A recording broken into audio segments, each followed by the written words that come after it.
ओम नमः शिवाय। प्रथम ज्योतिर्लिंग सोमनाथ के प्रादुर्भाव की कथा सुनाने के बाद अब क्रमशः द्वितीय और तृतीय ज्योतिर्लिंगों मल्लिकार्जुन और महाकाल नामक ज्योतिर्लिंगों के आविर्भाव की कथा तथा उनकी महिमा का वर्णन शिव पुराण से आपके लिए।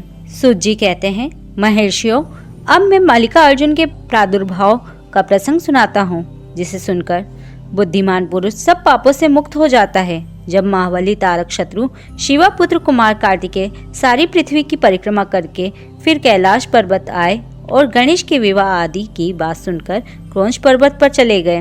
पार्वती और शिव जी के वहां जाकर अनुरोध करने पर भी नहीं लौटे तथा वहां से भी 12 कोस दूर चले गए। तब शिव और पार्वती ज्योतिर्मय स्वरूप धारण करके वहां प्रतिष्ठित हो गए। वे दोनों पुत्र स्नेह से आतुर हो पर्व के दिन अपने पुत्र कुमार को देखने के लिए उनके पास जाया करते हैं। अमावस्या के दिन भगवान शंकर स्वयं वहां जाते हैं और पूर्णमासी के दिन पार्वती जी निश्चय ही वहां पदार्पण करती है। उसी दिन से लेकर भगवान शिव का मल्लिकार्जुन नामक एक लिंग तीनों लोकों में प्रसिद्ध हुआ। उसमें पार्वती और शिव दोनों की ज्योतियां प्रतिष्ठित हैं।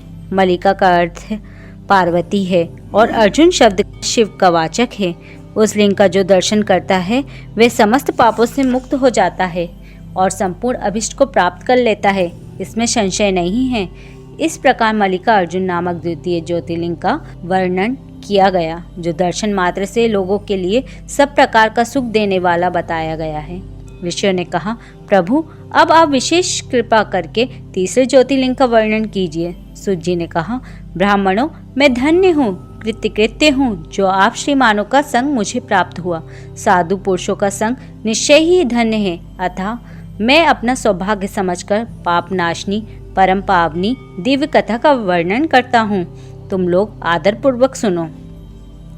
अवंती नाम से प्रसिद्ध एक रमणीय नगरी है, जो समस्त देहधारियों को मोक्ष प्रदान करने वाली है। वह भगवान शिव को बहुत ही प्रिय, परम पुण्यमयी और लोक पावनी है। उस पुरी में एक श्रेष्ठ ब्राह्मण रहते थे, जो शुभ कर्म परायण, वेदों के स्वाध्याय तथा वैदिक कर्मों के अनुष्ठान में सदा तत्पर रहने वाले थे।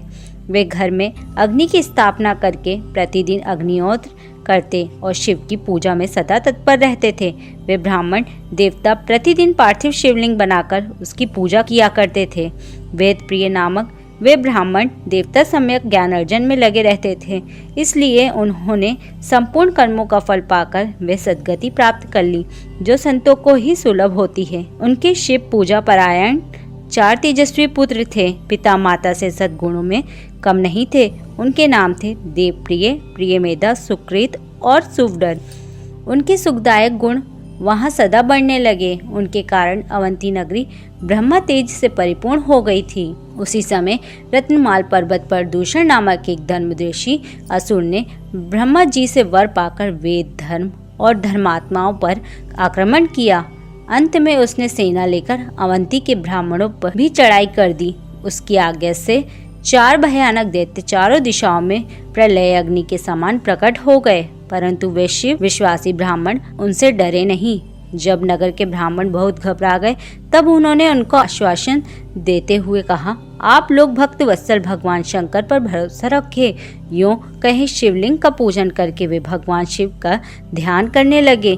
इतने में ही सेना सहित दूषण ने आकर उन ब्राह्मणों को देखा और कहा, इन्हें मार डालो, बांध लो। वेद प्रिय के पुत्र उन ब्राह्मणों ने उस समय उस दैत्य की कही हुई वह बात नहीं सुनी, क्योंकि वह भगवान शंभु के ध्यान मार्ग में स्थित थे। उस दुष्ट आत्मा दैत्य ने जो ही उन ब्राह्मणों को मारने की इच्छा की, त्यों ही उनके द्वारा पूजित पार्थिव शिवलिंग के स्थान में बड़ी भारी आवाज के साथ एक गड्ढा प्रकट हो गया। उस गड्ढे से तत्काल विकट रूपधारी भगवान शिव प्रकट हो गए, जो महाकाल नाम से विख्यात हुए। वे दुष्टों के विनाशक तथा सत्पुरुषों के आश्रयदाता हैं। उन्होंने उन दैत्यों से कहा, अरे खल, मैं तुझ जैसे दुष्टों के लिए महाकाल प्रकट हुआ हूँ।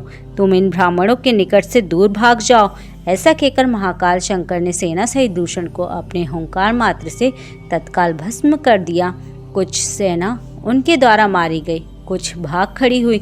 परमात्मा शिव ने दूषण का वध कर डाला। जैसे सूर्य को देखकर संपूर्ण अंधकार नष्ट हो जाता है, उसी प्रकार भगवान शिव को देखकर उसकी सारी सेना अदृश्य हो गई। देवताओं की दुंदुभियां बज उठी और आकाश से फूलों की वर्षा होने लगी। उन ब्राह्मणों को आश्वासन दे प्रसन्न हुए स्वयं महाकाल महेश्वर शिव ने उनसे कहा, तुम लोग वर मांगो। उनकी वह बात सुनकर वे सब ब्राह्मण हाथ जोड़ भक्ति भाव से भली भांति प्रणाम करके नतमस्तक हो बोले। द्विजों ने कहा, महाकाल महादेव, दुष्टों को दंड देने वाले प्रभु शंभु, आप हमें संसार सागर से मोक्ष प्रदान करें। शिव, आप जन साधारण की रक्षा के लिए सदा यहीं रहे।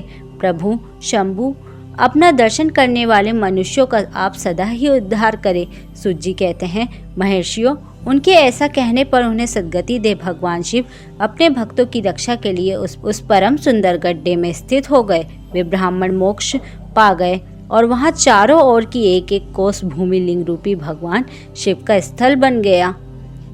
वे शिव भूतल पर महाकालेश्वर के नाम से विख्यात हुए। ब्राह्मणों, उनका दर्शन करने से स्वप्न में भी कोई दुख नहीं होता। जिस कामना को लेकर कोई उस लिंग की उपासना करता है, उसे वह अपना मनोरथ प्राप्त हो जाता है तथा परलोक में मोक्ष भी मिल जाता है। धन्यवाद।